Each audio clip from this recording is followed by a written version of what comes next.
Hi అండి. అందరికీ నమస్తే.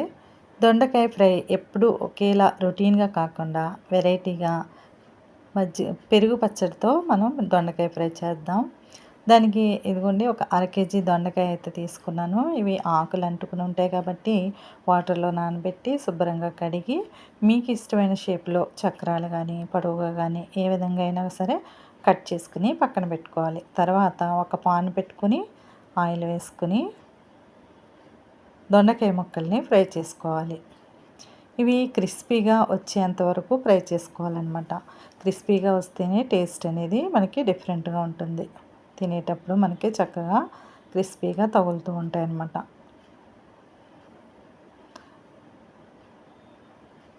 లో టు మీడియం ఫ్లేమ్ పెట్టుకొని మాడిపోకుండా క్రిస్పీగా అయ్యేంత వరకు ఫ్రై చేసుకుంటూ ఉండాలి. ఇలా మూత పెట్టి వదిలేయకుండా మధ్య మధ్యలో కలుపుతూ ఉండాలన్నమాట.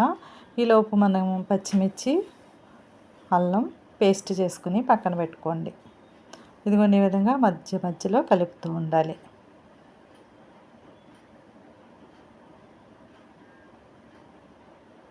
తర్వాత దీనికి ఒక స్పూను మినపప్పు, ఒక స్పూను శనగపప్పు, జీలకర్ర, అలాగే ఎండుమిర్చి, వెల్లుల్లి తీసుకున్నాను. పచ్చిమిర్చిని, అల్లాన్ని ఈ విధంగా పేస్ట్ చేసి పెట్టుకున్నాను. ఒక స్పూన్ అయితే సరిపోతుంది. ఇదిగోండి మళ్ళీ మనకి క్రిస్పీగా అయ్యేంత వరకు ఫ్రై చేయాలన్నాను కదా, ఇదిగోండి ఇలా వస్తే సరిపోతుందనమాట. అప్పుడు వీటిని సెపరేట్గా గిన్నెలోకి తీసేసుకోండి. తర్వాత అదే పాన్లో మరి కొంచెం ఆయిల్ వేసుకోండి.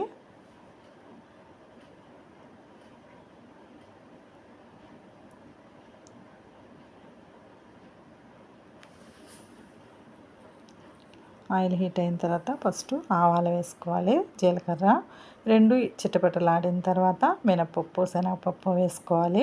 జీలకర్ర కూడా వేసుకుని బాగా ఫ్రై చేసుకోండి. మాడనివ్వకూడదు పోపు ఎప్పుడు కూడా. తర్వాత వెల్లుల్లి, ఎండుమిర్చి, కరివేపాకు వేసుకోవాలి.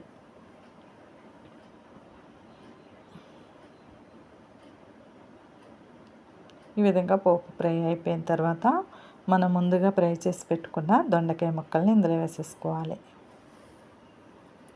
అయితే మనం ఇంతకీ ఈ విధంగా ప్రాసెస్ డైరెక్ట్‌గా దొండకాయలే వేసుకోవచ్చు కదా అనుకోవచ్చు. అలా చేస్తే మనకి దొండకాయ ముక్క క్రిస్పీగా ఉండదండి. అవి మెత్తగా అయిపోతాయి అన్నమాట. ఇలా చేస్తే మనకి దొండకాయ ముక్క అనేది క్రిస్పీగా ఉండి టేస్ట్‌గా ఉంటుంది.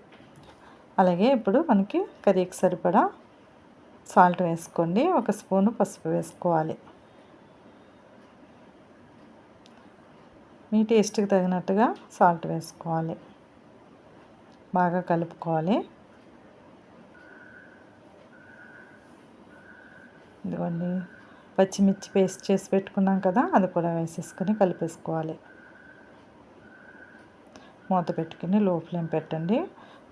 బాగా ముక్కకు పెట్టిన తర్వాత కారం అంతాను ఒక కప్పు పెరుగుని ఈ విధంగా వేసుకోండి. తర్వాత కొద్దిగా వాటర్ వేసుకోండి కప్పులో వేసుకొని.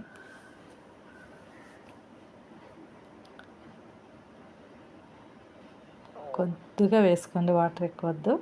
తర్వాత ఒకసారి ఈ విధంగా కలిపేసుకొని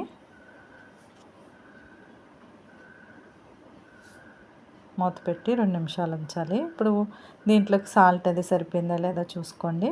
తర్వాత ఈ వాటర్ అంతా ఎగిరిపోయిన తర్వాత కొత్తిమీర వేసుకొని స్టవ్ ఆఫ్ చేసుకోవడమేనండి. ఎంతో టేస్టీ దొండకాయ పెరుగు పచ్చడి అనేది రెడీ అయిపోయింది.